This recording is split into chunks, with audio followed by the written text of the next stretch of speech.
Welcome everyone to 52 Living Ideas. Tonight we'll be continuing our journey in covering the Analects. Tonight we'll start with chapter 19 in book 9.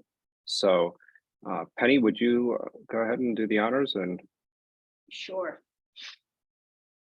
The master said, the prosecution of learning may be compared to what may happen in raising a mound. If there want but one basket of earth to complete the work, and I stop, the stopping is my own work. It may be compared to throwing down the earth on the level ground. Though but one basketful is thrown at a time, the advancing with it is my own going forward. thank you, Penny. I'm looking for my translation right now. And this is 9:19. The master said, take building a mountain, for example, even if it is not completed for want of one basket of earth, it stops because I stop. Take leveling the ground, for example, even if only one basket of earth is dumped, it progresses because I move forward.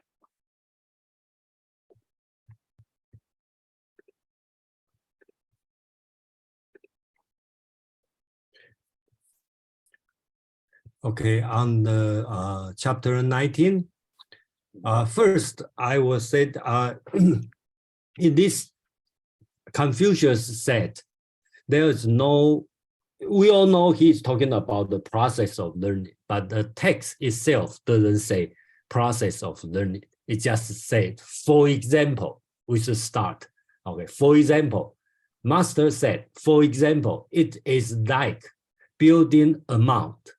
If I stop when it is one bucketful short of dirt, then I stop. It is like leveling the ground. If I dump one bucketful of dirt, then I make progress. So I think that's a pretty good metaphor. And then basics is kind of tell you, you can do, if something, you want to do something, you can start at any time. And if you don't keep working, you failed. Okay, so I think that's pretty, personally, I feel this one is very much reflect what's Confucius' attitude to life, to learning. So reference I want to talk about is on book 12. He talking about Yan Hui, and he told Yan Hui, when you acting, Ren is completely depend on the individual, not on others. Okay, so I think that's his attitude. You want to achieve Ren benevolence, you can do it by yourself. You don't say, oh, Joe doesn't do it, Armand doesn't do it, my friend, nobody. No, you can start it.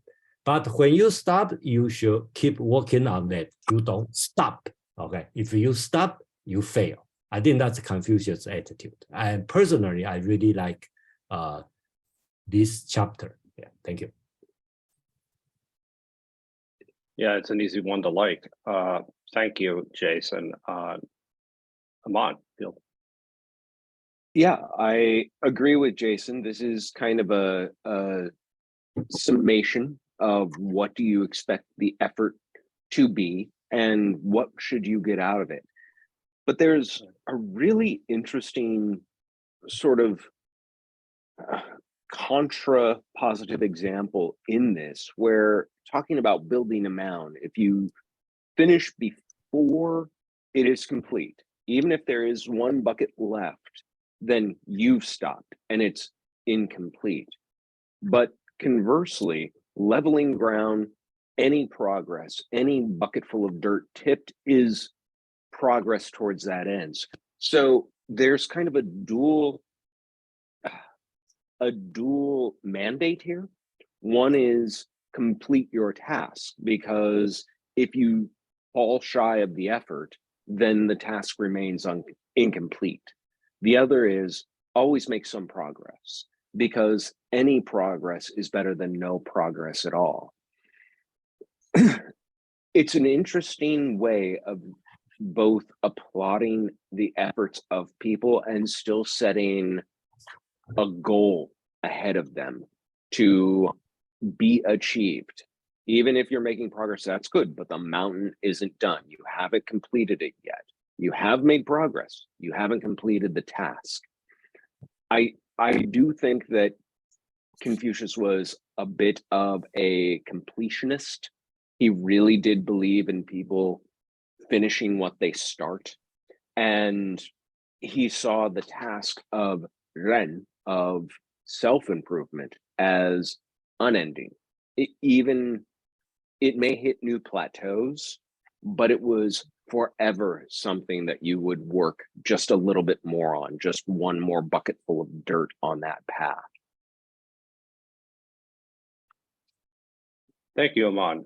Would anybody else like to share their thoughts on chapter 19 in book 9? Go ahead. Let me make a quick comment, because I'm reading the Zhu Xi's commentary. Okay, because I found out the book when I'm in Taiwan. I found the book. I bought it 40 years ago. And then that's the Zhu Xi's not original, the copy of Zhu Xi's, including the format that you probably can see. Wow. And he said, okay, Confucius said that Confucius quote from the book Sang Su, okay, book of Sang Su is Art of War?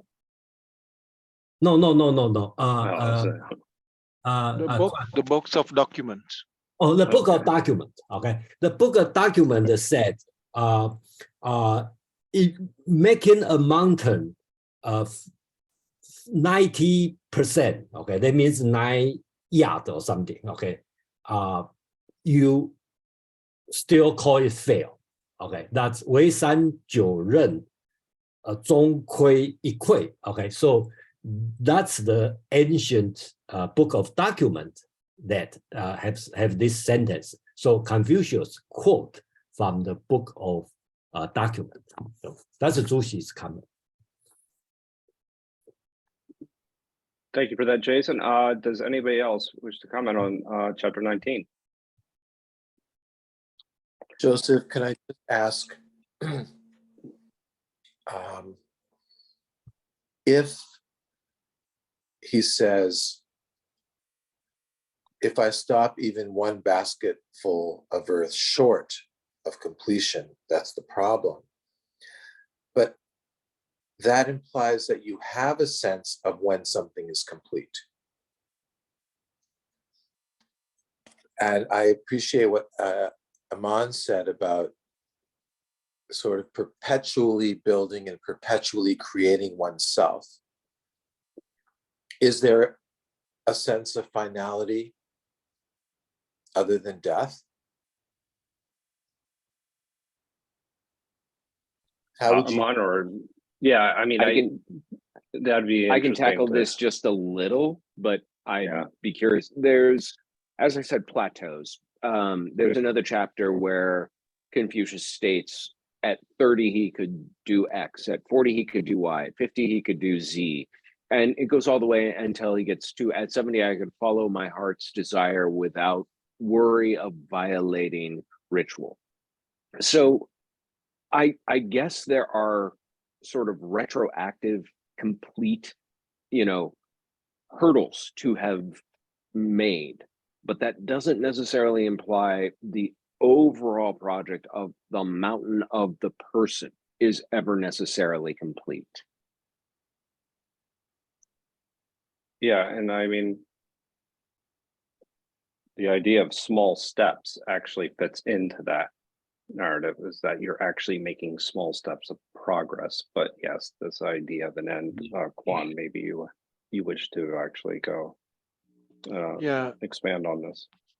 Yeah, what I would like to add is that the idea of completion, maybe the word completion, I would substitute it with another word, meaning the idea of being truly on the way, okay?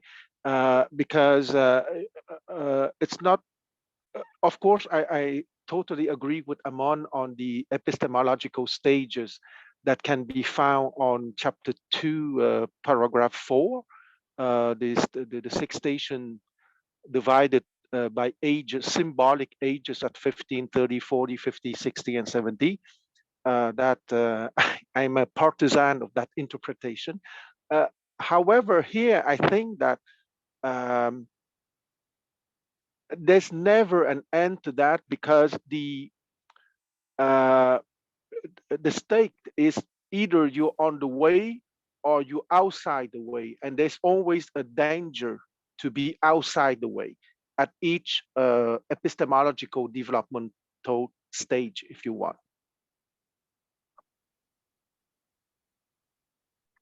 Jason, go ahead. Yeah, one thing interesting would be compared to 道德经 when the Tao is talking about the same situation, okay, the tone is different, okay. So when I forget which chapter, 千里之行始于足下, okay. We remember that if you want to have the journey of the 1,000 miles, you start from your first step, okay. So 老子 the 道德经 Tao is a more encouraging, okay. So anything you can start with a small step, okay, but not the second part, okay. The Taoism doesn't talk about the second part. You fail if you one step short, you fail.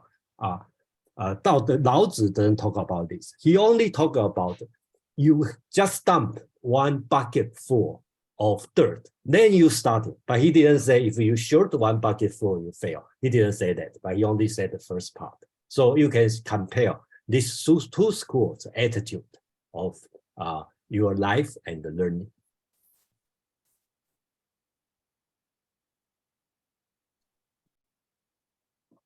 Does anybody else wish to comment about chapter 19? Or Mark, does that sufficiently answer your question? Well, it certainly provides a lot of food for thought. Thank you. And if I finish even one bite short, I failed. Or if you stopped. So depends on how you look at it. Okay. I will suggest next week, let's read the 20, 21, 22. All right. Three together, because they are short and they all talk about Yan Hui and his favorite student. Okay. Let's go ahead and I'm not sure about the person trying to enter in right now, so we'll come back to that. Penny, would you go ahead and read 20, 21, and 22? Okay. Chapter 20. The master said, never flagging when I set forth anything to him. Ah, that is we. 21. The master said of Yan Wan, alas, I saw his constant advance. I never saw him stop in his progress. Chapter 22. The master said, there are cases in which the blade springs, but the plant does not go on to flower. There are cases where it flowers, but no fruit is subsequently produced.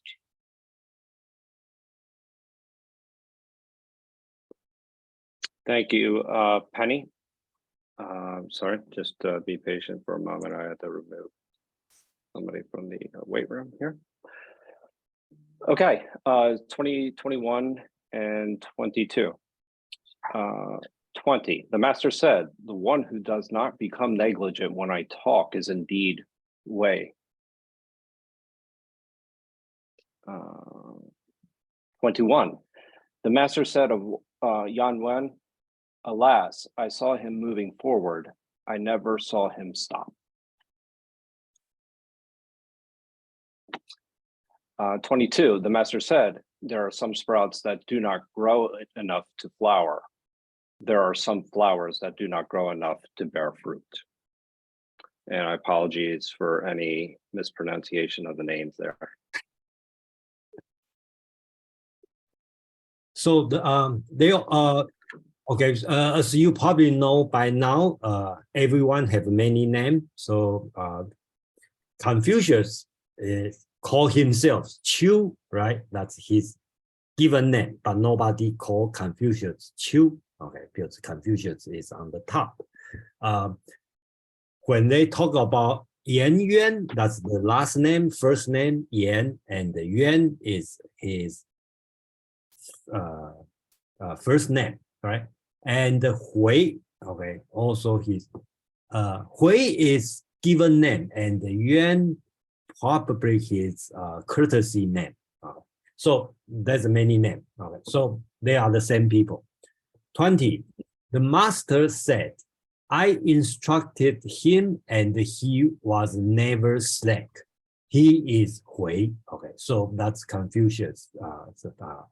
So sounds like Yan Hui is dead already. Okay, so if we continue with 21, the master spoke of Yan Yuan, same people. How unfortunate! I had seen him advance and never see him stop. Remember on the chapter 19, never stop. Even you have the one step stop, you fail.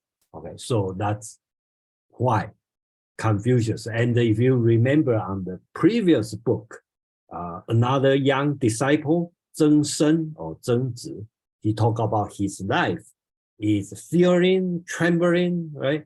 And until on his dying bed, he feel like he finished his job.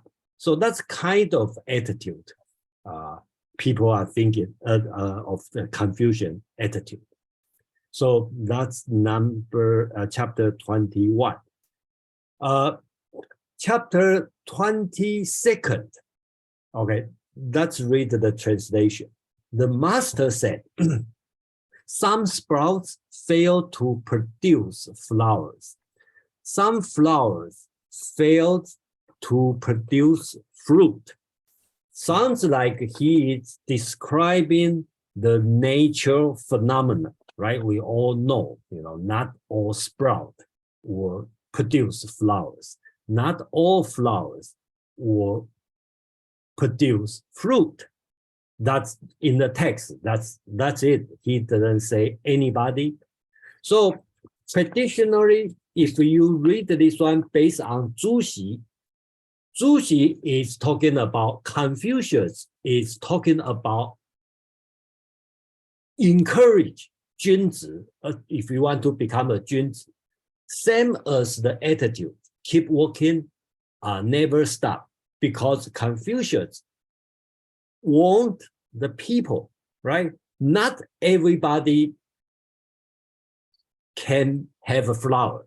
Not every flower can produce fruit. So you have to keep working on, just like, typical in the school, right? You are in the elite high school. Not everybody go to elite college. And in the elite college, not everybody go get a great job. Okay, so that's Zhu Xi's interpretation. But since I put these three chapters together, okay, that's another way to interpret this one. That means 22nd is talking about Yan Hui, because 20 is talking about Yan Hui is following my instruction, never stop. And then 21 is talking about Yan Hui keep making progress, never stop. And the 22nd, he feels sad. Confucius feels sad. So when he talk about some sprout fail to produce flowers, some flowers fail to produce fruit, he is talking about Yan Hui. So unfortunately not produce fruit. So that's another way to look at it. Really depend on how which one you preferred. Yeah, thank you. Yeah, and thank you for stringing those three together, because actually, if you take it individually, you could actually come away with something that maybe is less coherent. So, Aman, please. Yeah, I do want to echo what Jason said. I think these three chapters work together very well. I will say about chapter 22, if this comment wasn't spoken by Confucius about Yin Wei, it very well could have been spoken about him and would be entirely appropriate. It's one of those things where it's worth remembering. Cliff Notes, what you've got is a collection of class notes from all of the students who sat at Confucius' knee, writing down furiously anything they thought the master said that was worth remembering, and then later compiling it into the Analects, into this form.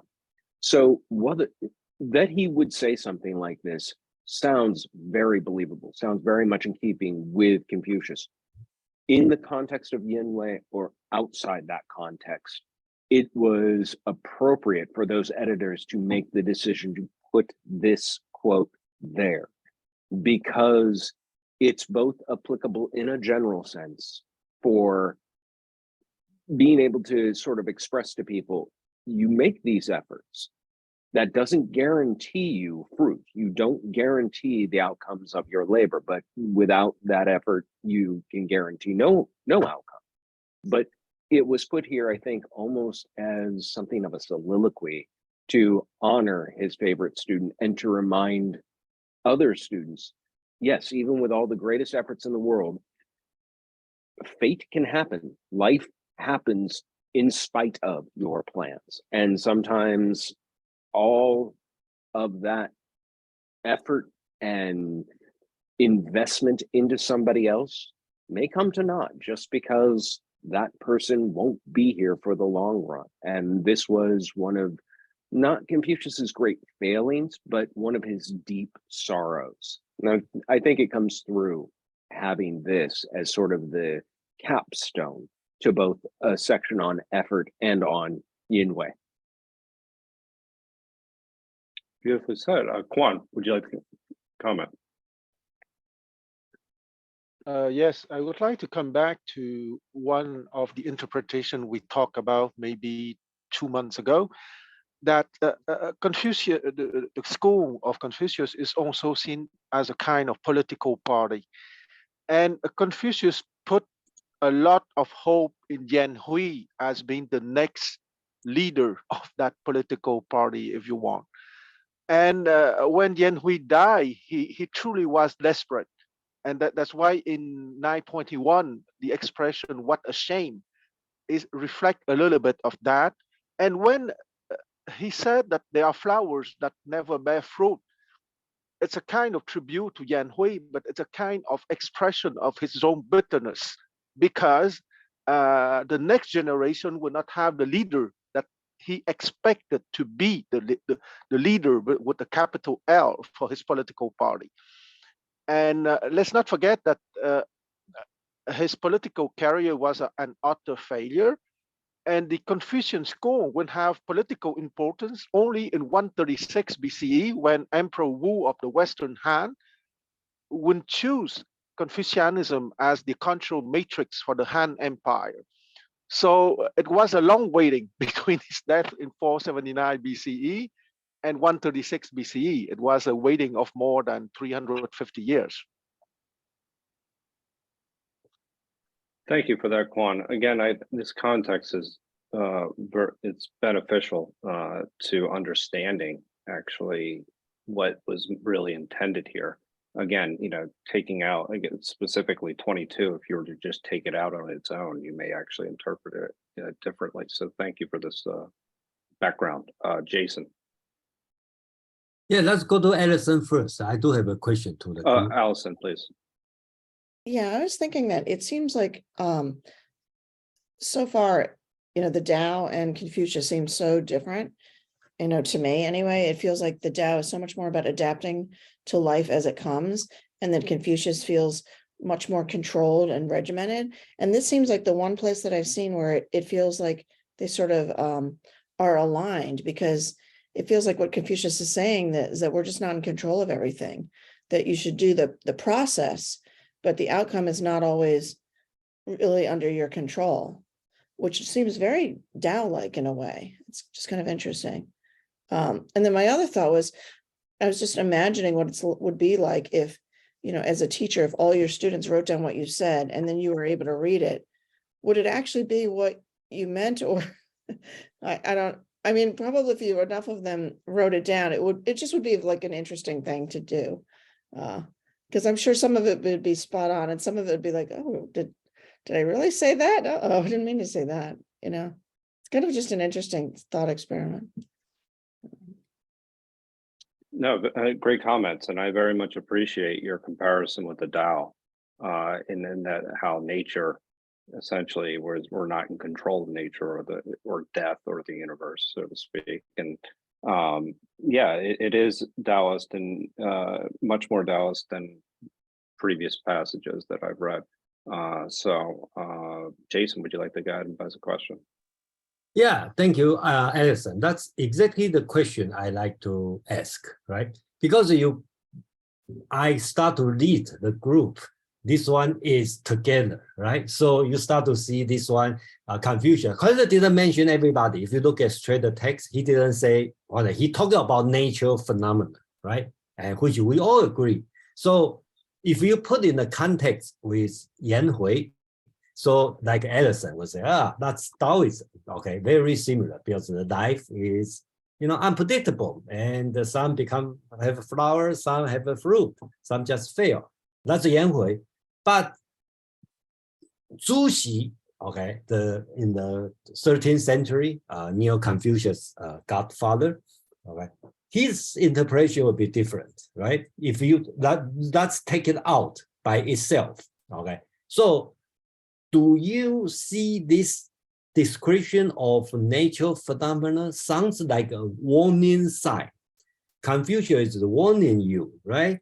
Not all sprout have flowers. Not all flowers have produced fruit. Listen, okay, is working hard, right? Don't make sure you produce flowers. Make sure you produce fruit.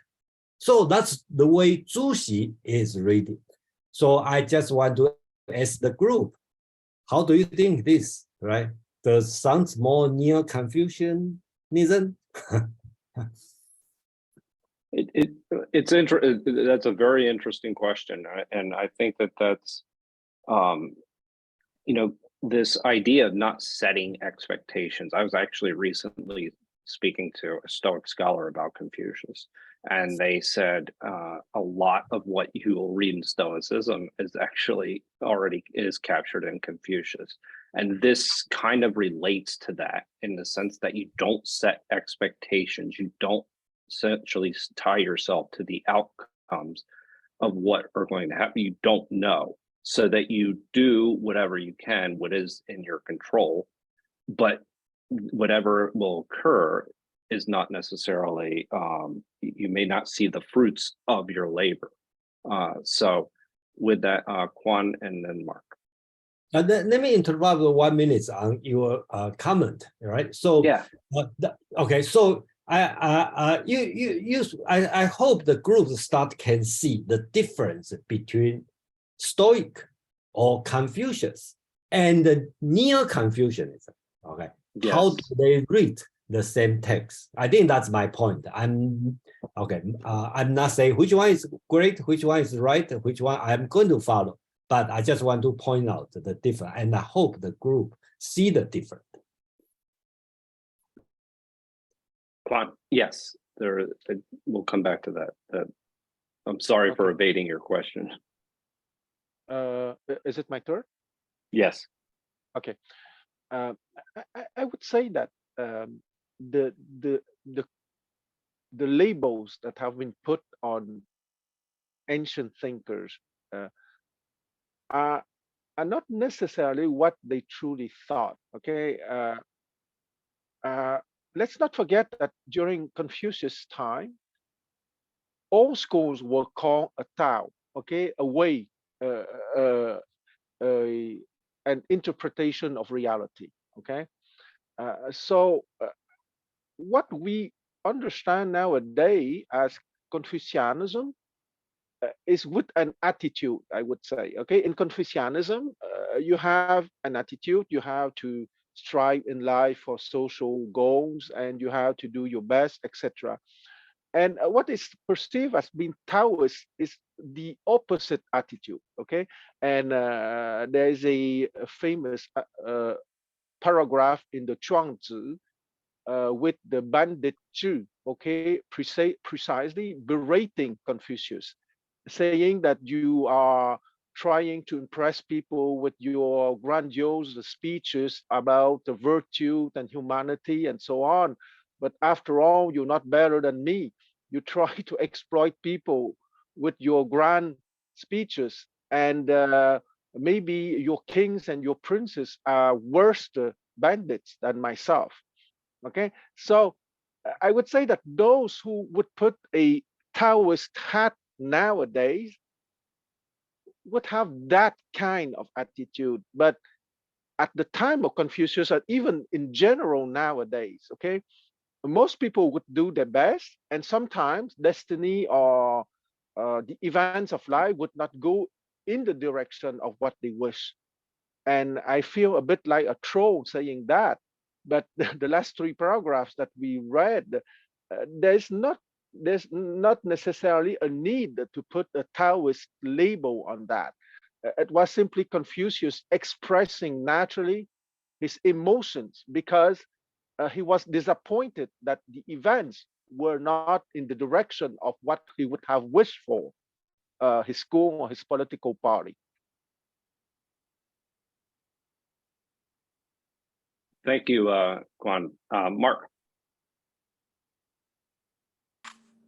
Thanks, everyone. I want to pick up just where Quan was left off and kind of also go back to his earlier point about the disappointment that Confucius would have felt upon the death of Yen Wei if he was somehow imagined as a successor. Could we read this 922 specifically as autobiographical? Because Quan, you said that he was saddened in a sense that the next generation would not have a leader, that his political career was in a sense a failure. And could he be imagining that he himself is the flower which has failed to bear fruit? And if it only came about in 136 with the Han Dynasty, he could never have imagined that.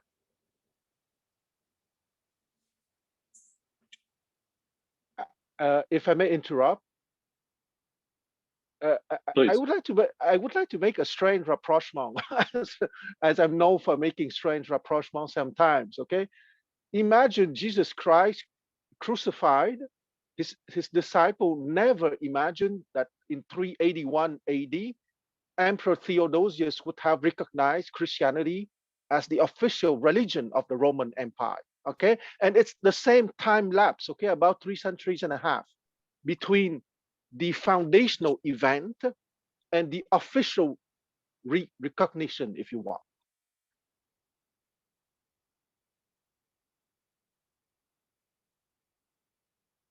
Go ahead, Ahmad.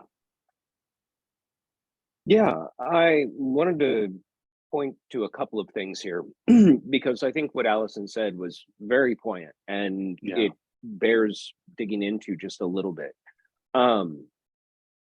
When she says this feels like it has a Taoist flavor, there is some truth to that because both a great deal of what you would read in Taoism and in this passage talk about the unpredictability of the future, that the future will do as it will, and your efforts cannot force it to be that way. There are two different ways to actually take that on board, though. One is with a bit of despair.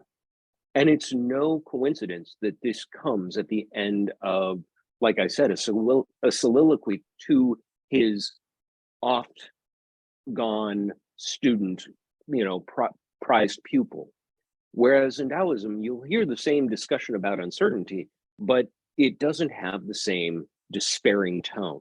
It's kind of like there are two approaches to hearing about Buddhism, or there's two approaches to hearing about nihilism. One of them is to look at either of those ideas and say, life has no purpose and life is meaningless. Oh, dear God. And then stare at a wall for 5 years. And the other is to go, life has no purpose and life is without intrinsic meaning. And stare at the sky for 5 years, because they both address the same root idea, but they can be taken in very different directions. One can be taken to nihilism as a philosophy was not meant to say everything is meaningless, therefore woe is us, woe is us. It's everything is meaningless, imbue meaning in it. It is your cause then in life to imbue meaning yourself. Buddhism says there is no purpose to life, or life is all suffering, but that frees one then to not be trapped in that suffering, but it also drives others to despair.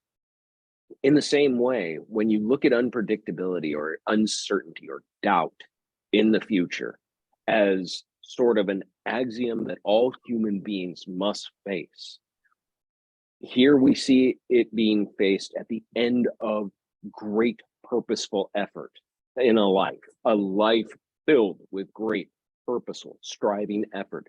And it's not a about face on that life goal or that life quest or that way of approaching your life. Confucius still believed in driving hard, being purposeful, taking those buckets up to the mountain and dumping them out one by one to build that mountain continuously. The Taoists who came later saw that and said, you're fooling yourself. It remains purposeless, and therefore this is nonsense. Why are you doing this? So it was actually produced as sort of a reproach to this Confucian effort. As far as a literal example, though, goes, if anyone remembers a few years back when we had the bee crisis, hives were dying off, crops were not being pollinated well, China, all the countries in the world, took to manual labor to go into orchards to manually pollinate plants to ensure that they actually sprouted and fruited. So I don't know that they took this idea that not all sprouts bear flowers, not all flowers bear fruit, literally quite enough to dissuade them from making an actual concerted effort to make it be so. That's interesting. That's a very interesting side note there, a story. Thank you for that. Coming back to answer Jason's question about Neo-Confucianism, and the thing that I have taken from your previous lectures is how Neo-Confucius is a little bit more Buddhist-like in certain, and is a little bit more Taoist. And is that something that is that understood to be? Is that true, or is that in your opinion? And then the other is how death is actually looked at between the difference between Confucius and Taoism. We talked about that before in previous passages. But anyway, Jason, go ahead. Yeah, I think it's very, I think it will take time to understand this situation. Okay. Yes, I did talk about the Neo-Confucius become more Taoism, but when I talk about the book I follow, the Professor Feng Youlan's Yes, writing. So he is talking about more Taoism on the metaphysical side, not talking about on the moral cultivation. Okay, So you can look at it this way. Let's use Zhu Xi as an example. He built the metaphysical foundation for Confucianism. But the movement, Neo-Confucianism movement, actually changed the Asian society, become more conservative. Okay, so I think that a lot of people feel it's very strange. When you build a complete system, more rationality, more metaphysical foundation, you should make the society move forward. But actually they are moving backward, become more conservative. The strange side is on the moral cultivation. It's become more less Taoism. Okay, but the foundation, they only borrow the foundation of Taoism, but they totally reject the teaching of Wu Wei, non-action, going to the opposite direction. Okay, so I think that's the difference, and also very interesting part.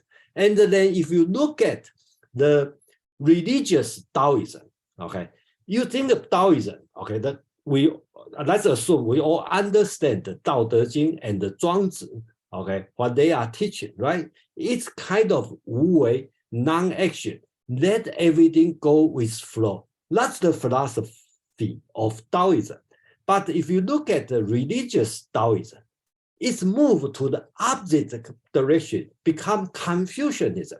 Because you look at all kind of ritual, all kind of God that you need to worship, okay, they have the food diet rule and the practice step by step. Okay, so this ritual, this practice is very Confucianism, and even more Confucianism than Confucianism, right? So I think that's very interesting part if you compare the change through the 2000 years history. Thank you, Jason. And then Quan, and then we'll move on to number 23. Okay. I agree with Jason that Neo-Confucianism as a corpus of texts has been used by the Ming and the Qing dynasty to more conservatism. However, I would say that when those documents or books have been created under the Song dynasty, it was a moment of creativity and of enthusiasm within Chinese civilization. Okay. And I would say that the Song dynasty was probably the last aristocratic monarchy in the history of China, in the sense that after the Mongol invasions, the Ming and the Qing dynasty were bureaucratic monarchy. And what I mean by the difference between aristocratic monarchy and bureaucratic monarchy is that in the aristocratic monarchy, you have an aristocratic oligarchy who is the counterbalance of the imperial power. So people were more capable to resist the central power than under the Ming and the Qing dynasty. So I would say that paradoxically, as it happens many times in history, what has been produced by the creative impulse by a preceding era has been used by lesser people to justify their controlling needs, if you want. And I think that the switch to more conservatism under the Ming dynasty has much more to do, and I would say the second part of the Ming, okay, because the first part of the Ming, you have the exploration of Zheng He, for example, going to Africa and so on. So I would say that it was part of a reaction to the Mongol invasions, but also after the first explosion, maybe of the first 3 generations of the Ming dynasty, let's say between 1368 and 1450, there was a shrinkage in the mentality because probably of that conservatism coming from the bureaucratic monarchy and the officials, which were not from aristocratic families, meaning they were more dependent on the emperor for the survival and not from their family wealth. But it's part of the explanation. I don't pretend it explains everything. Thank you, Quan. Would anybody else like to comment on these three chapters?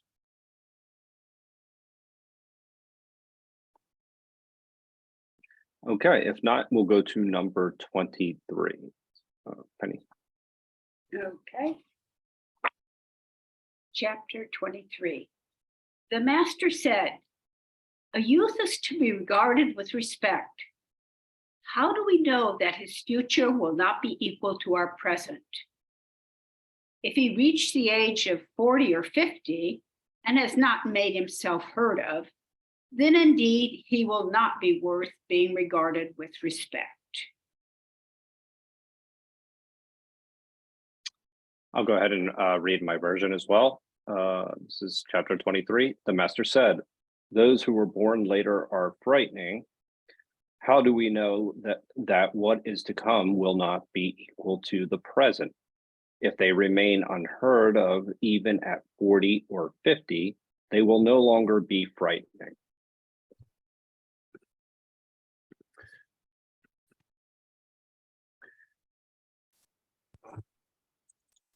Just 1 minute. 23. The master said, we shall hold the younger generation in awe.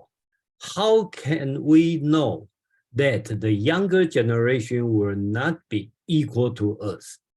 If one reaches the age of 40 or 50 and has not made himself heard of, then he is not the one to be in awe of. So I think the message is quite simple, but again, same as the previous one, right? How are you going to read this one? What Confucius mean, right? So first, on the surface, I will read as Confucius is respect the younger generation, have a lot of hope on the younger generation because, yeah, kids, like I will tell my son, right? And don't worry, work hard. You will be better than your father, okay? So you can achieve much more, okay? But again, Zhu Xi, okay, the Neo-Confucianism will read in a different, right? Is read as a warning sign, right? So kids, you have a potential, work hard, okay? If you to 40, 50, your name haven't been heard of, you are nothing, okay? So that's another way to read it. Again, two ways to read it, if which way you want. That's another way. And this has some relationship to the previous passages that we've been reading. I mean, very closely related specifically to 19, you could say. I believe it's 19 with the sprouts. But Aman, forgive me. Oh, and yeah, this, after hitting the nadir of despair, this gives a hopeful note for that uncertainty. So it kind of lifts it back up, but it also brings back a nice counterbalance to Shao, to this idea of filial piety and reverence towards one elders. There is a reason why elders should have some admiration and respect for the young, because they are the future, and not to be too derivative of 80s music, and they are capable of potentially surpassing you. You might have in one of these young sprouts the next Confucius, the next, Su Qi, the next Yang Ming, or any individual could be the one that you're looking at right now, and how you treat them matters. It is easy to see Confucianism, especially as it plays out through the centuries, as sort of a hierarchical and dictatorial power, top-down power structure sort of paradigm. And it's operated that way often, but built within it were passages like this as a stopgap for just that, to have some respect for those who may not have earned it for their years of wisdom, but earn it in their potentiality. I would like to note, though, that out of these ideas, there was a book called Tiger Mom written, not a book called, Thriving Child. Very good. Well taken. Go ahead, Juan. Okay. I would say that this paragraph is very Confucian in the sense that there are expectations who are clearly defined, okay? When you reach 40 and 50, etc. But at the same time, as Aman stressed, there's something very Confucian too, it is reciprocity, okay? We respect the elders, but the elders also respect the younger generation.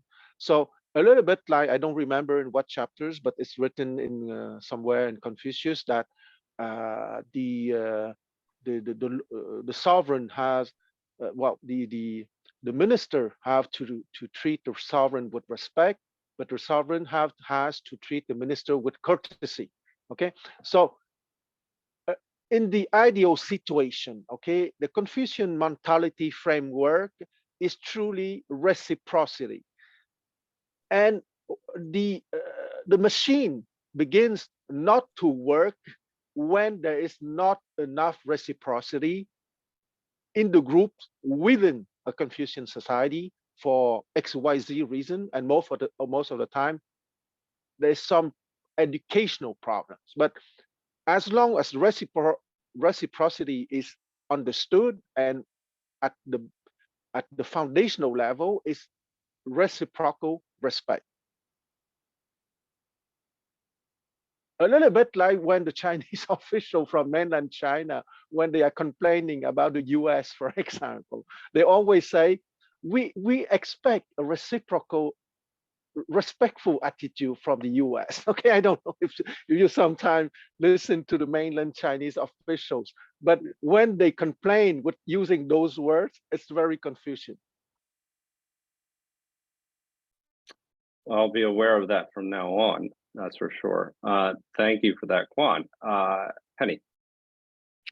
Oh, well, I think that this passage has a view that I think is pretty widely held, that, the younger generation has the potential to change the future. The one thing that kind of struck me, though, is when they said, when you reach 40 or 50, because we have such a youth culture in the United States, I don't think that, we give people till 50 to consider them young and still with, potential. I think, probably 40, 45, I mean, we start the middle age kind of a thing. So it just seemed like they actually were giving people more time to develop and still be considered young, and just finding your way in the world a little bit and proving yourself. Thank you, Penny. I appreciate that. Would anybody else like to comment on number 23?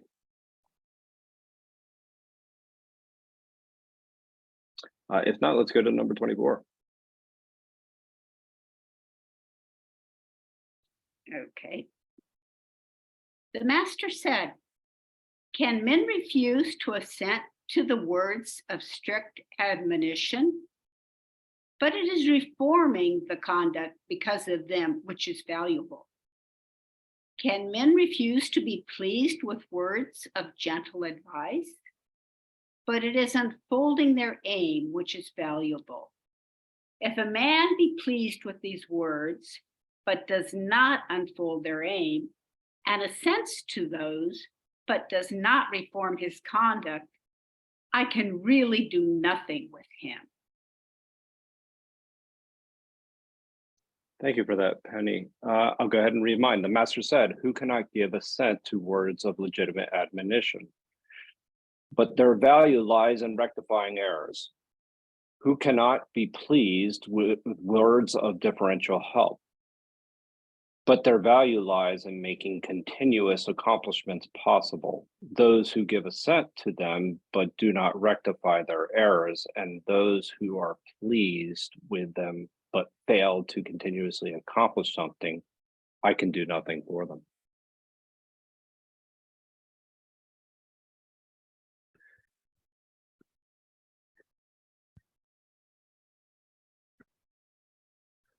Okay. Oh shoot. How come? Just 1 minute. We're going to start with chapter 1. Yeah, repeat. Okay. 24. Okay. The master said, can one not follow the words of standard teaching? Can one not follow? Okay, but it is more important to rectify one's behaviors.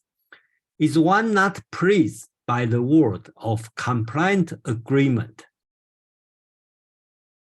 But it is more important to ponder the reason.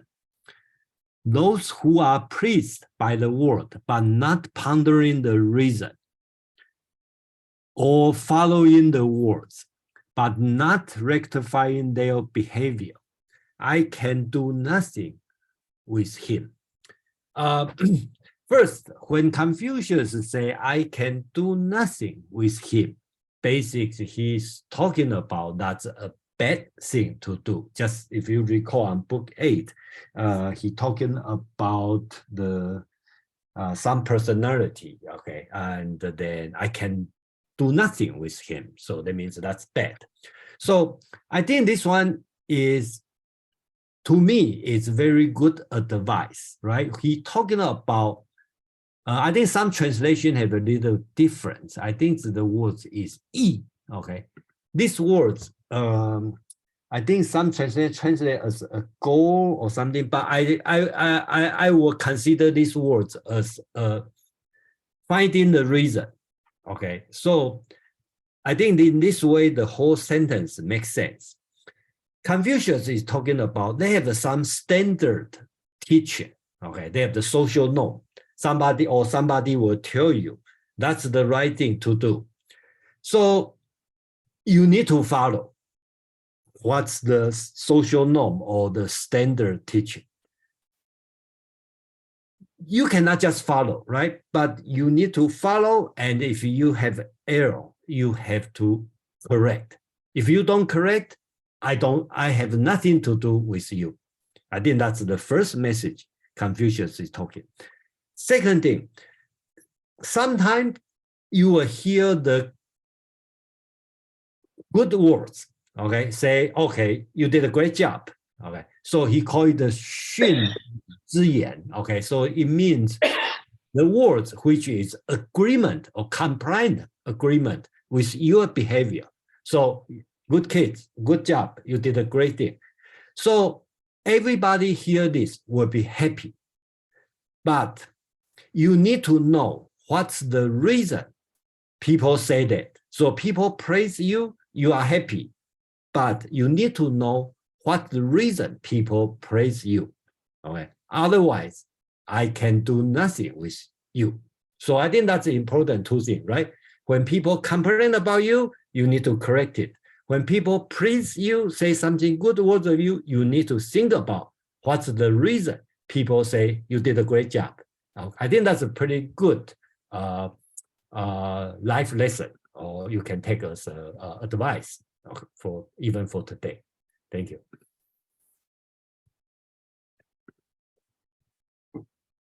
I think that's a fantastic point. Yeah, what is truly praiseworthy is, and what is truly good. So go ahead, Ahmad, please.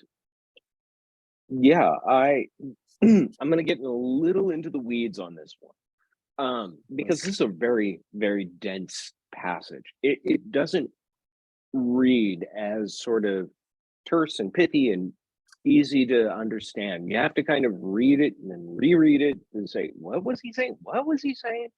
But I wanted to compliment Jason's translation and actually the Leggy translation as well.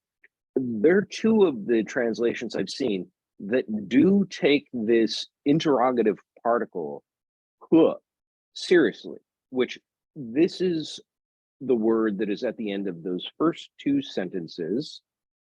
And I just put it into the chat. It turns that into a question. It makes it a question. And there are many translators who just reject dealing with these first statements as questions.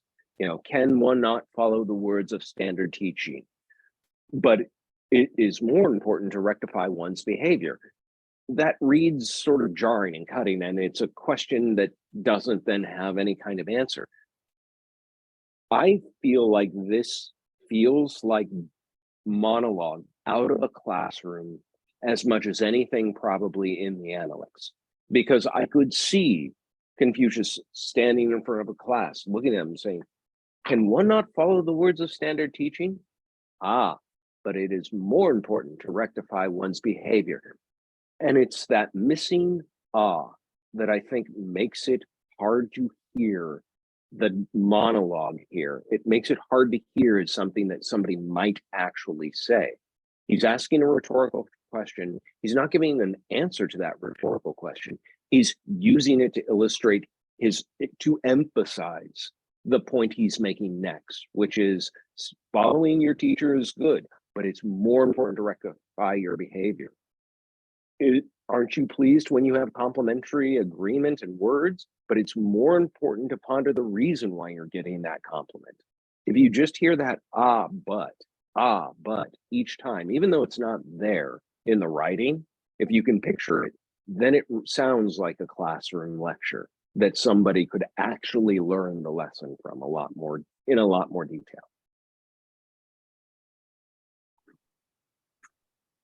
Thank you for that, Aman. Quan. I would say that if I have to choose a paragraph for each chapter as being the most important paragraph of that chapter, for chapter 9, I'm sorry, it would be that paragraph, 24. Okay, because why?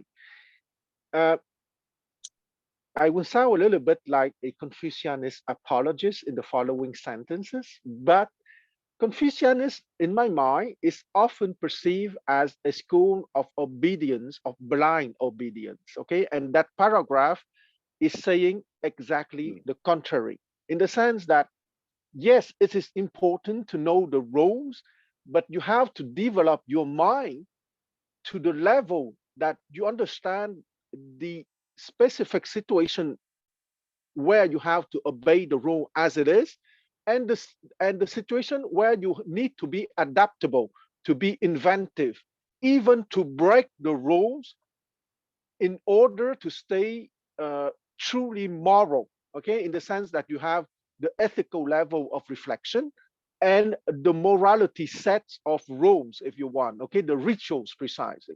When I was speaking about that there is a companionship or a parallel between the epistemological development and the rituals as prescribed by the 3 books of ritual, the San Li, Zhou Li, Ji Li, and Yi Li.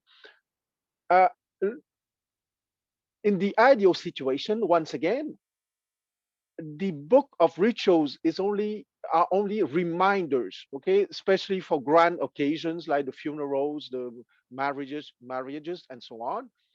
But what is at the core is the epistemological development that would give you the mind powers to adapt or to even break that rule in order to be a true gentleman.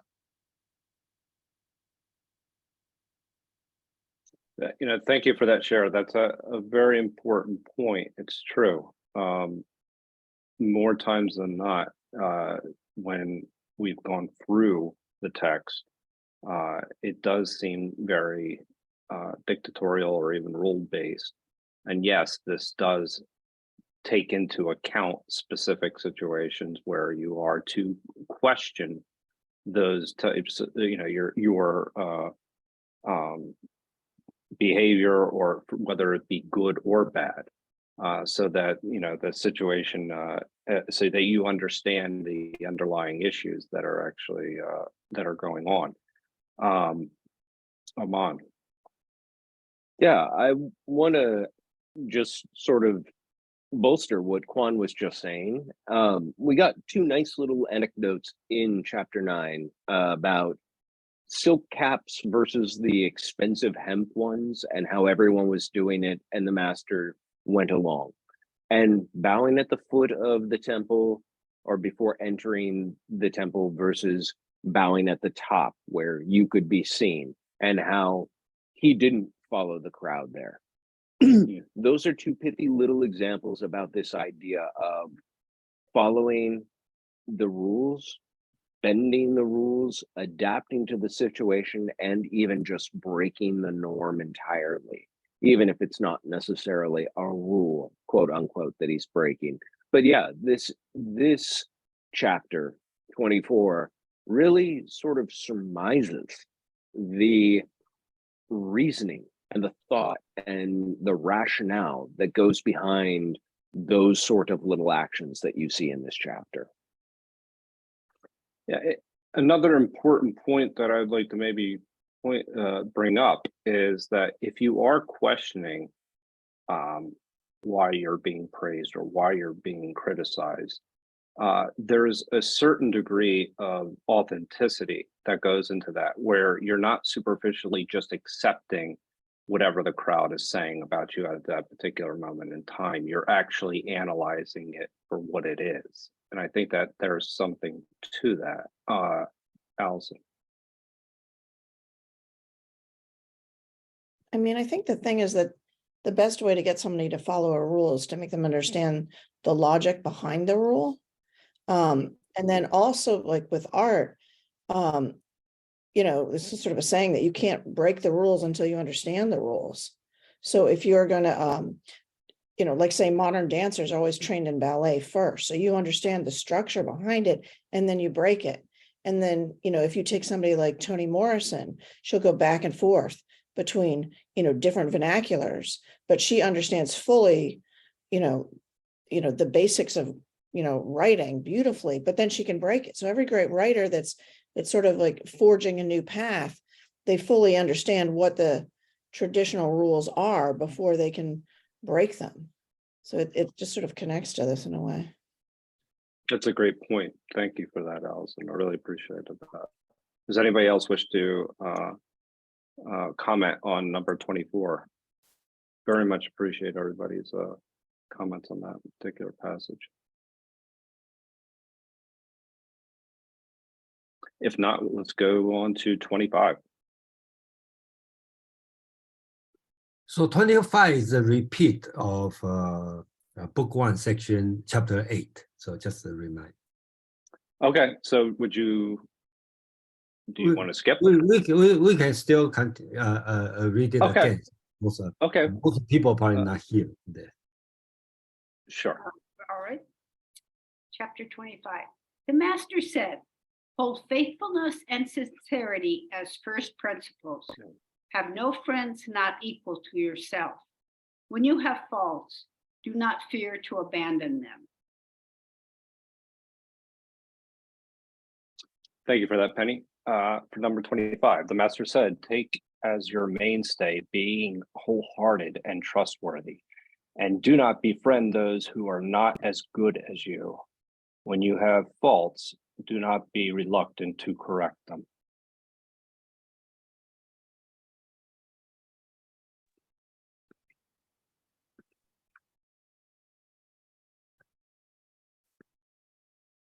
$25, right? The master said, most importantly, a junzi should be devotional and trustworthy. He doesn't have friend who possesses inferior moral standard than his. If he errs, he is not afraid to correct them. So here he is talking. Excuse me, let me see. Okay, there's no 君子 here. He didn't talk about. I insert the 君子, so which I should correct it. Yeah, he didn't talk about 君子. Okay, so I just assume he's talking about 君子. So I should put the parentheses here. He just talked about he has. Yeah, they doesn't talk about 君子. He just said the most important thing is devotional and trustworthy, right? So 忠信, I instead of translate as royalty, I think okay, he probably means devotional. Okay, that means you fully work, you are faithfully work for your job. Okay, that's called devotional. And then 信, trustworthy, that's to your friend or your colleague. So basically he's talking about two things, devotion to your work, devotion or fully work on, become fully trustworthy to your colleague, your friend. So to the things and to the people. That's why he said, Confucius said that's the most important. And then he said, he doesn't have a friend possess inferior moral stand than his. He said, 无有不如己者. Okay, so that's a little bit personal interpretation here. If you read the Chinese text, he only talk about you don't have a friend not as good as you. Okay, so I think that's not fair, right? So if you are a PhD student, you don't make a friend as a younger or I don't think that's right. So I think he meant not a friend not as smart as you. He meant not a friend has a lower moral standard than your own standard. So I think that's what he meant. And they continue. If you make a mistake, don't be afraid to correct yourself. And this one will remind you as Zilu is the oldest student, right? When he heard he has a mistake, he's happy because he has a chance to correct it. Yeah, thank you.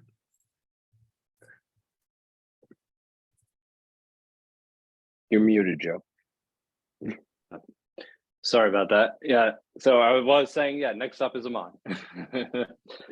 I'm going to do something a little unusual. I'm actually going to read 1.8 again so that you guys can see something I find very striking about these two. And it just says, the master said, if a junzi is not solemn, he won't be awe-inspiring. If he learns, he won't be stubborn. Most importantly, a junzi should be devotional and trustworthy. He doesn't have friends who are inferior moral standards than his. If he errs, he's not afraid to correct himself. Those last two lines are very nearly identical to what is written here in 925. And therefore, it's why the assumed junzi seems to just leap off the page, because we've read this before about a junzi. And so it's easy to put that subject there when reading this again.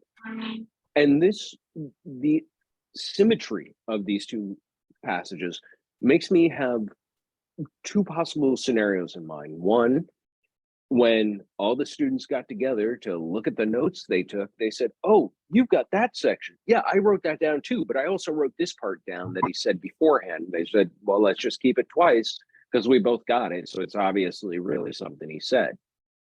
Or B, this was really, really, really important. And so not only are we going to say it once right in the beginning, but we're going to reiterate midway through the book. A junzi, a person of substance, does not have friends of inferior character to themselves. And I think Jason's right.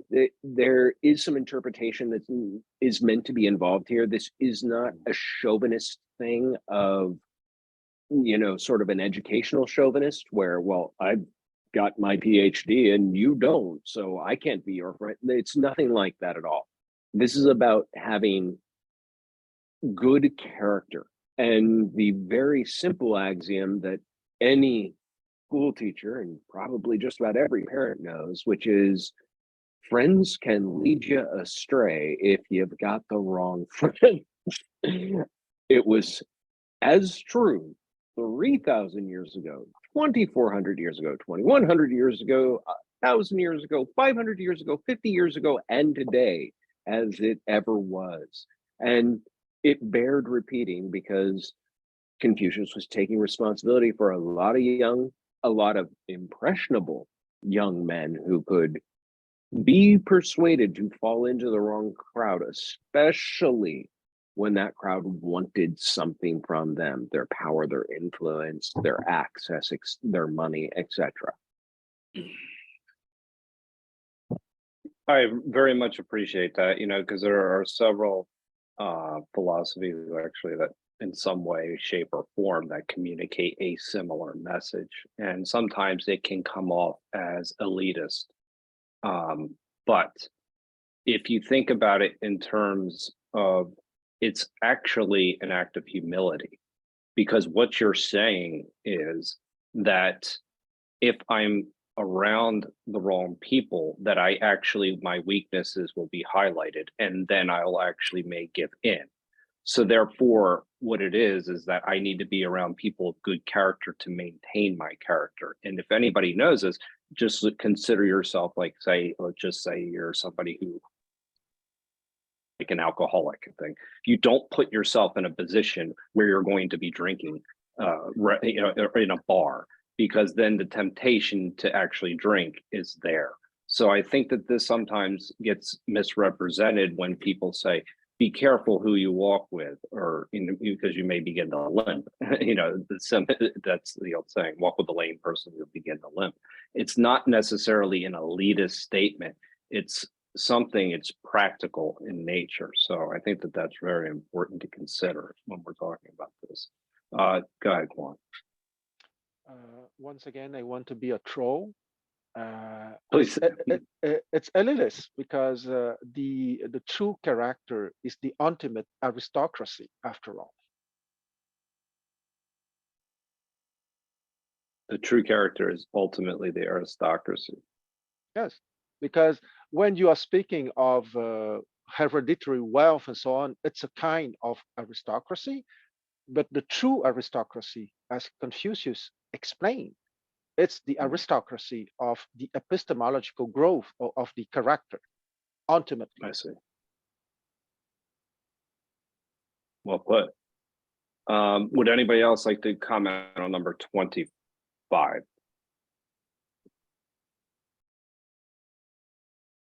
Thank you for reading 1.8 too.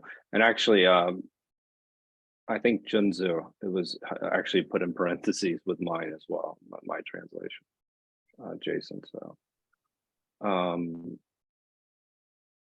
go ahead, Mark. Is it possible that it's also placed here because it echoes 924? That we should not be afraid to change. It's not enough just to hear the praise or the blame, but we have to be able to either change or live up to it.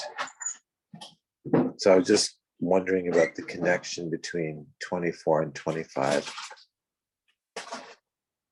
I'm gonna hop in here and say Mark absolutely hit something that's worth considering and very important. Not only is it worth change, but yesterday's friends are not necessarily today's friends. This was iterated in book 1.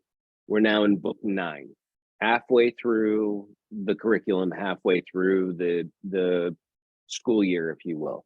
And the friend you had at the beginning of the school year, he's been learning right alongside of you, but his character hasn't developed the same as yours. And he's been persuaded to go and take a job for this, marquis who's offered him a lot of money, even though he's not fully educated yet, but he's going to get a chariot of his own and his horses. And, if you came with me, you could. Now we see why it needs to be reiterated again midway through the program, because although you thought those friends of good character, and maybe they were at that time, but that may not persist. And so you need to be reminded to make that reevaluation now, halfway through.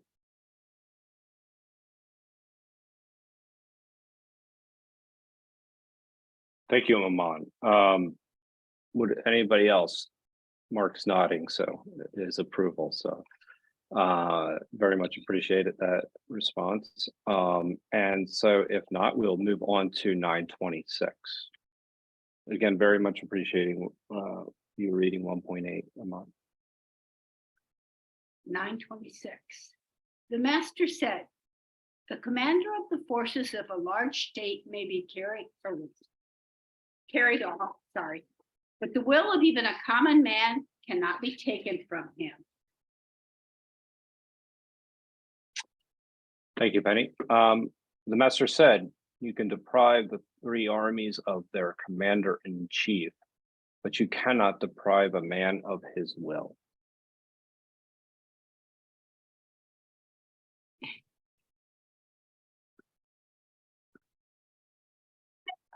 Let's see. The master said 3 armies could be deprived of their commanders. A common person cannot be deprived of his inspiration or will. So I think that's simple, right? And then it talks 3 armies. Basically, it's talking about the large state, the army. The 3 armies, not Navy, Air Force, and a soldier. Okay, basically means the front, the middle, the end. So the back. Okay, so that's 3 army in general means the entire country's military force. So the commander can be deprived of, just one executive order from the ruler, you can deprive of their commander. But a common person's will cannot be deprived of, right? I think that's a very truth. So basics what Confucius said, again, nobody, if you want to do good thing, you want to practice Ren, you don't depend on other person, nobody can prohibit you to do the thing, good thing or bad thing. So free will argument, in my point of view. Here, I have a question for the person who knows Chinese. 智, a lot of translation will call inspiration and then sometimes call will. So I'm looking for some suggestion. What would be the good words, good English word for this simple Chinese word? You can see if you look at the etymology, you can see on the top is 士, which is a scholar, a learned person. On the bottom is 心, which enlarge it. If you look at this one, on the top is talking about a scholar, and the bottom is your heart, and the Chinese heart also means mind. So that means the mind, or the heart of the scholar. So that's what the meaning of this word. So if you have any suggestion for the translation, that'd be great. Thank you. Yeah, since a scholar is also a kind of officer and gentleman, you know that the students in the military academy are called aspirant. So a possible translation would be aspiration. Aspiration. Yeah, because the officer students in the military academies are called aspirant. And here we have the heart wishing to go to the level of a gentleman, of a Shi.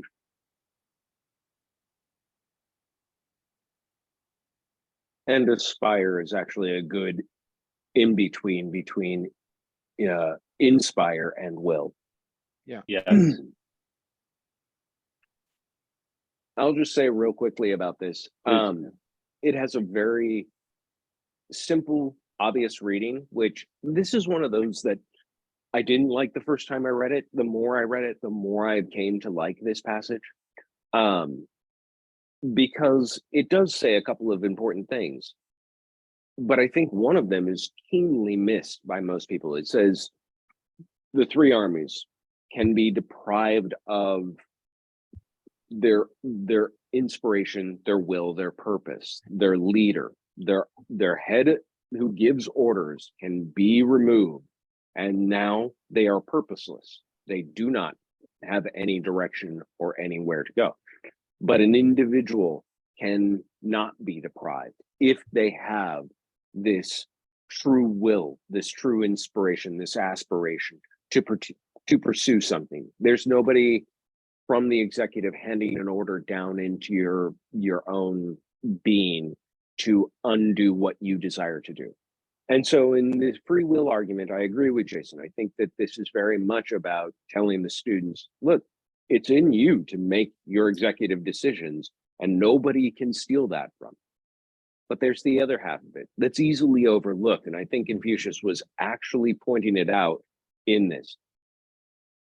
The armies of the entire nation can be deprived of purpose and focus, can be deprived of anything by a simple command or a simple removal of the head of office. What he's saying here is these states, these other states, Ji, Chu, Chi, etc., they don't have some sort of intrinsic will of their own that they're following that's making them bad. It's a conglomeration, it's an aggregation of a bunch of individuals with their own personal machinations and driving after their personal things. It's not like the state itself or the army itself is intrinsically driven by an aspiration to harm you, to hurt your state, to do something else. And so knowing that, you need not to hold a grudge against an entire army, an entire region. It's not an entire people. It's not their doing that they are following orders, quote unquote. I do think that's a bit apologist. I do think it lacks some of the nuance that we've come to understand centuries later about what it means and what sort of individual sovereignty a soldier is to have as part of an army. I'm thinking of the Nuremberg trials. But it was significant in this quote that Confucius is telling his students, these three armies can change what their goal is, their purpose is, their drive is, with just a change in leadership, a change of orders, and the whole army will move in a whole different direction. So it's not as if they're holding it they're not doing something as a personal grudge against you or just to upset you. That was something else that was very important that a lot of these students need to take on board, so they didn't get into their jobs with a grudge against the state of Joe or whomever. That is profound, actually. Go ahead, Kwon. Yes, just a short comment. It's one of the rare paragraphs in the whole Analects, and I would say in the whole Confucian corpus, that is speaking of the heart's intent of the aspiration of a peasant. Okay, even if Confucius had the desire and he in reality expand the education to all social classes of his time, the Analects and the Confucian corpus still is the word of aristocrats and of the gentry. Okay, so I would say that this short paragraph is quite rare in the sense that it is speaking of the heart's intent or the aspiration of a peasant in a very positive tone. Thank you, Kwon. Does anybody else wish to comment on number 26? Go ahead, Penny, and then Mark. Well, Mark. start. Yeah, go ahead, Mark. Go ahead, Mark. Oh, Penny, please. I didn't raise my hand. That's all right, Mark. Go ahead. I interrupted you anyway. Well, I was also struck by the occurrence of the commoner in this translation, or I don't know if it's the peasant. I'm also wondering why it's 3 armies if he's thinking about something specific there. But I guess what really strikes me about this is that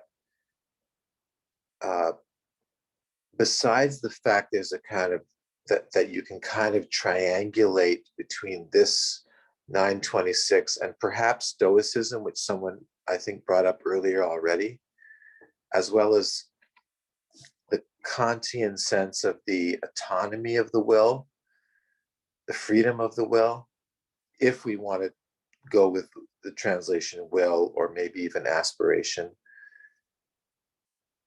but also that the individual is more inviolate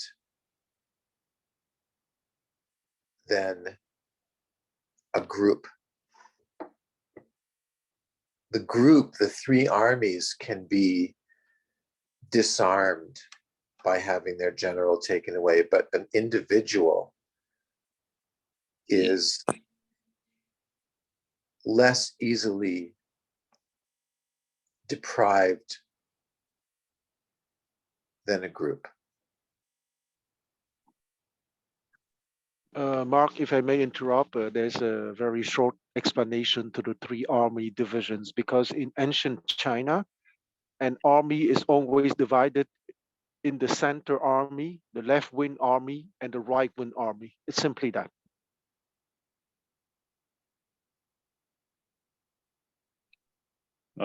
Penny. Okay. I was just wondering, because when I read it, I was kind of thinking that, like, if somebody else confers something on you, like they name you the general of the army, that could be removed. But whatever you are intrinsically as a person, nobody can remove that. That's yours. You know, I hate to keep coming back to Stoicism, but it's like the dichotomy of control at this point. I'm sorry, I have to do it. It's this: you're in charge of your character, and these are actions that you do control. And yes, I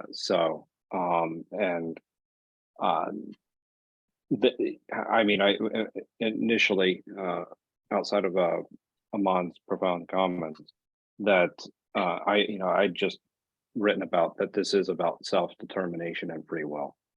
So that's the way I took this passage. But yeah, I mean, ultimately, the individual's in charge of their character, and to somewhat getting to what Mark was saying, yes, that as an individual, you have more autonomy than maybe in a group. Go ahead, Joy. Very nice to see you. Thank you for raising your hand. Oh, you're muted. You're muted.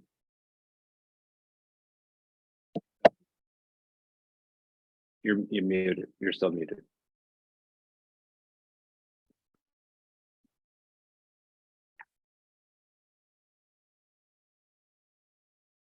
I still can't hear you. Can you hear? Or can Joy, everybody we hear me? can't hear you. Yeah, we can hear you, but Joy, your voice isn't coming through. Oh, well, that's Maybe that's Joy also, logging off and logging on again. This happened to Yeah. Joe at the start of the meeting, Joy. The same thing. If you log off and log back in, it might fix it.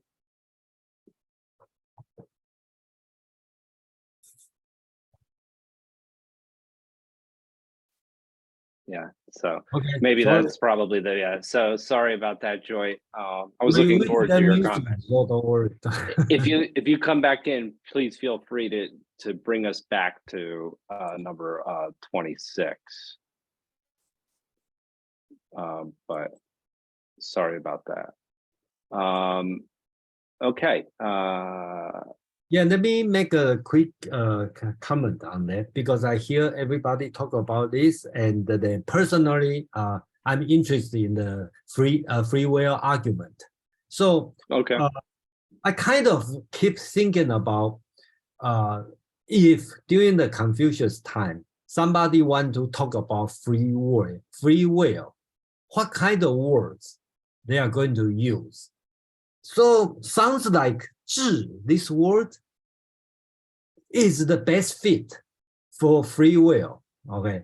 So I don't know, you agree or not agree, because you can call 自由意志, but that's wrong. That's today's translation. But if during that time, if they have a concept of free will, what word they will use?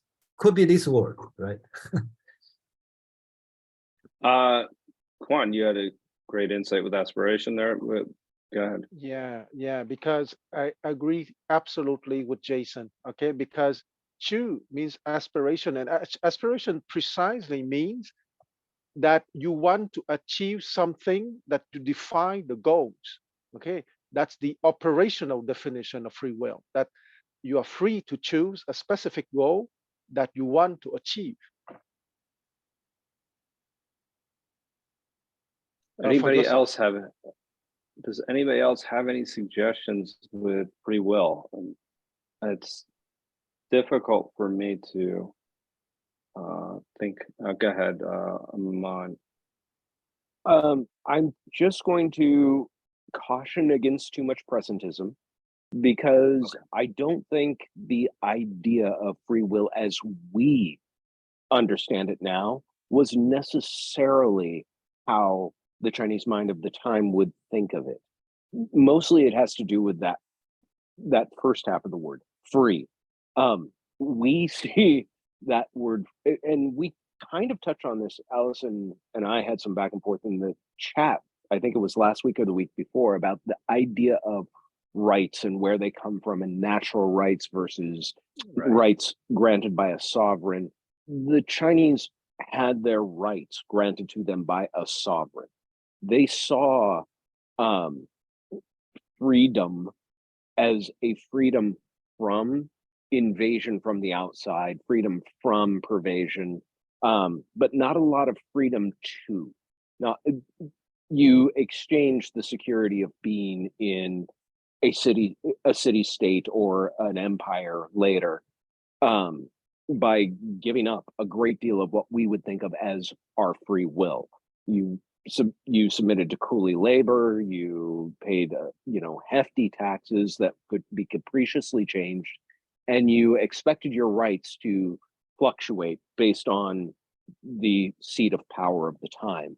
And so what free will they actually saw themselves as having, they probably did have some predeterministic understandings of that as well, but that choice was available to them. It's not that you were incapable of having any free choices, but you didn't see them as limitlessly free. They were very much constrained by the world in which you lived in. So I just wanted to mention that before this became sort of too wrapped up in our notions of free will as a non-deterministic, total libertarian understanding of it. Go ahead, Quan. Very interesting comment by Aman, but I would like to add a nuance. Precisely within, and it was not the majority of the Chinese population at the time, I agree, but within the gentry, precisely, you have some special personalities who chose to leave their family framework to go into nature, okay, and to manage by themselves with like-minded people, rather than to be within the framework of the family and of the state, with the protection and the constraints that the family and the state would impose upon you. So it was a small portion of the population at the time that I would hypothesize would have lived something resembling our modern free will. But it was not the majority of the Chinese population of the time. That I agree 1000%.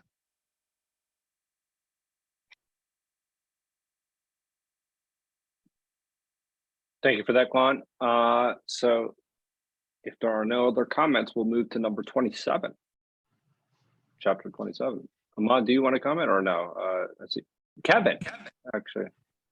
Yeah, Thank you, Aman. I want to applaud for the Aman. Can you hear me, you guys? We can. Welcome. Okay, We haven't yes. seen you in a while. Good to see you, Yeah, Kevin. thank you. Happy Very New Year, good to guys. see you. Yeah. Happy New Year. Aman, is I right. know down is a very important thing about the free will, and for me also that word dignity. It's how hard you can capture the three army about 10,000, 12,000 people, one army. Basically, it's hard. And here is about your dignity. You lost job, lost life. You got something bad from, but yourself, you still believe yourself, pursue a dream. I would say that's I understand. I would say that, you know, I'm on common very narrow down between a difference, freedom and the free will in last thing. And here is the Chinese way. By the way, I'm, you know, my own bias is freedom is not free. Thank you. Thank you for that, Kevin. Go ahead, Mark. Thanks. I was just thinking back to what Ammon said about freedom from invasion versus freedom to do X, Y, or Z. And it made me think of the previous, I don't know, remember if it was in book 8, where he said that he wished people would be able to strive for goodness as strongly as they strive for sex. That was that's book 9. Actually, that's only a couple chapters ago. Actually, Yeah, that's the last week. I think that's 917. Oh, okay. And so in that sense, he 18. I'm sorry, 18. Forgive me. Thank you, Ahmad. He seems to think Important that, chapter. yeah, that we are free to pursue sexuality as much as we want, but he wishes that we would choose to pursue goodness to the same extent. So maybe there is a kind of freedom to do implicit in that. Go ahead, Kwan. It looks like you have a response. Yeah, I am very excited by all the comments that have been given on the question of free will and freedom, because I share also a little bit of the bias from Kevin. Okay, what we call freedom nowadays is mostly license. It's not freedom, and it goes a little bit in the direction of what Mark just said. Once again, it goes back to the epistemological development. Okay, of course, you're free to do what you want, but there's a certain ascending epistemological growth that you are not forced to follow, of course, and it's there. That is the free will. Okay, there's something that is called the epistemological growth. That is offered, that is suggested to you. You are not, nobody can force you to follow that way, of course. And that is the true free will. And you can stay as you are, but you are free to choose the direction you want to give to your life. And the other thing that I want to say too is also from Kevin's comment on the notion of dignity. Freedom from and freedom to, or freedom for. In ancient time, most ordinary people, they needed a more powerful entity to protect them from all kind of bad things. Okay, so once again, freedom from is already a lot of things, and I want to come back to the notion of shu, reciprocity. That is why it's so important that there is reciprocity in the Confucian society, because the commoner would give respect and tribute to the sovereign, but in the ideal situation, the sovereign would be courteous to the commoner. Okay, so it was a society where there's a very fragile balance to give as much dignity to each one at his social level. Okay, that's for the shu and the freedom from. But the freedom to, in my mind, it's not doing what you want. Okay, it's rather license for me. Freedom to is rather there is something called the epistemological growth. You can go higher, or you can stay where you are, or even lower, and that is the free will, the true free choice, if you want, in our human life. Yes, I think I agree. There we go. There we go. Especially for the determination, the determination you just mentioned, many of you. The 智, I think that is the will, but it's more stronger that determine that you make the right choice to do the right thing, because Confucius, the other verses just mentioned about the self-transformation. And also, if you see the mistake, you need to change or correct it yourself. And I think it's a constant transformation within you, and this with the strong power and the strong determination that you want to be good, you want to do well, you want to get better. I think this is a very good encouragement. I think Confucius is very, very good teacher, in fact. But the only thing I'm just thinking about right now, as a teacher, I just think about some of the kids, they have like special need, okay? So like the first verse mentioned about you need to produce the fruit, you need to be constructive, you need to be productive. You know, some of the, right now, as an educator, I just think that constantly, you know, in progressing, you know, competing with yourself, like you are better than yesterday, or you can be just to achieve the best, to strive the best, to modify, you know, every time, getting better and better, a little bit, but a little bit. So I think Confucius is very, very good teacher. He was, you know, combine all the verse we just learned previously. I think this the final this sentence to encourage us to have a determination to do the self-transformation, and also do the best that we can in progressing to learn to have the maximum extended that we can develop our potential and to do the best of us. This is what I think. So I think the determination of that word, that you want to be good, you want to be, you know, can transform, you know, really do something well within, you know, no matter what your status is, you know.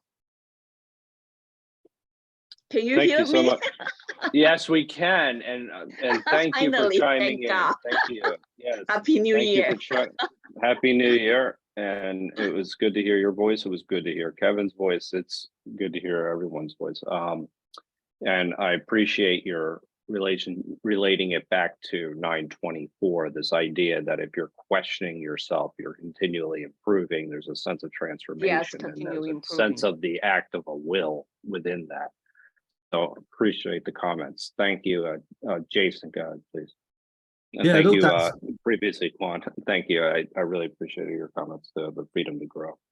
Yeah, I think we probably have no chance to. No, we don't have time to go to. Oh, I didn't even realize what time it was. Yeah, so I think we will stop on this one, and then that could be my fault because I bring up the free will, and you know, free will is a perennial topic. Okay, not only ancient Chinese has a different concept of free will or will.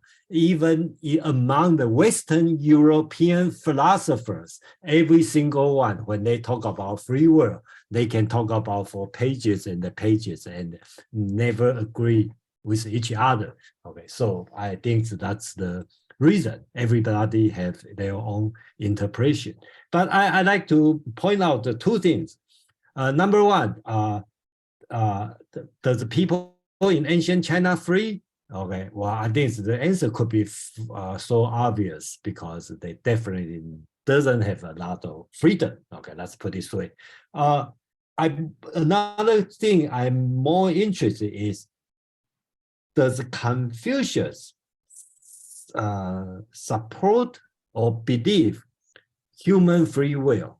Okay, based on this one, I would say Confucius is, I think is Mark mentioned on the Kantian autonomy concept. I think that's probably very similar to Kantian concept of free will, because the free will is the foundation for the morality, because we are free, so we are responsible for your morality. So I think in this sense, Confucius free will is Kantian's free will, because you always, there's a nature, if you go to Kantian philosophy, right, you have the natural law, that's the outside environment, but you also have a moral law, which is oughtness, right? I ought to do this, which nobody can change. You can smoke, you can not smoke, I can shut up, I can keep talking. So I think that's the, in this sense, they could be the same. Yeah. So thank you. Very much appreciate that, Jason, with the Kantian, the moral responsibility that we have, yeah, and moral accountability that Confucius talks about. Kevin. Yes, thank you. Back to Aman before I put one word about it. 智, the will, or top is scholar, down is heart. But I want to share one Chinese. I'm not sure you guys maybe know 礼记 the 士可杀不可辱. 士 which means scholar can be killed, but it cannot be humanified. So that's a very strong thing about the 士 scholar. So it's you compare to last, why compare to 3 army, they can, you know, they can, that parallel 3 army to the 士. So I'm thinking about it. It's about that sentence compared to, I would say, very interesting to see. It's about will, and when we do things, we can get a failure, we can defeat it, but in your heart, you still believe something. If you get it on input, appreciate. Thank you. Thank you, Kevin. If nobody has any other comments, it is 10:59. So Aman, I know that I bid you adieu, and thank you for your comments as always, and thank you everyone for coming. Thank you, Penny, for reading as always, and thank you everybody for their questions. And Happy New Year's to all.